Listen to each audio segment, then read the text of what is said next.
Hi hello வணக்கம் என் அன்புக்குரிய தோழமைகளே. நான் உங்கள் அஜய் வைஷு. வெளிநாட்டு வாழ்க்கையின் இன்னல்களை கூறும் ஒரு தோழரின் பதிவு இது.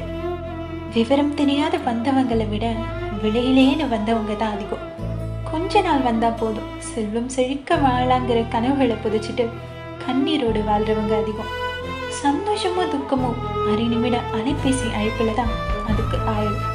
2 வருஷம் வந்தால் போதும் இனியவள் கூட இன்பமாக வாழலான்னு வந்து இளமையை தொலைச்சவங்க அதிகம்.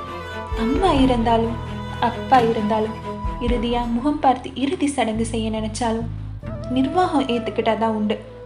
அம்மா கை சோறு இல்லாமல், அப்பா கண்டிப்பு இல்லாமல், மனைவியின் மடிசாயும் உறக்கம் இல்லாமல், பொழுது தொடங்கி முடியும் வரை ஒன்றாய் சுற்றி ஒன்றாய் கூடி மகிழ்ச்சி தந்த நண்பனையும் பிரிந்து, கொஞ்சம் குழந்தைகள் நெஞ்சில் சாயாம காதலியின் ஆசை முகம் அனைத்தையும் கைபேசியிலேயே கண்டு மகிழும் வாழத் தெரியாத ஒரு வாழ்க்கை. சாப்பாடு கஷ்டம் தீர்க்க போறேன்னு சொல்லிட்டு சாப்பிடாமல் இருந்த நாட்களே அதிகம். இனி ஒரு ஜென்மம் இருந்தா எப்பவுமே ஏறிடக்கூடாது.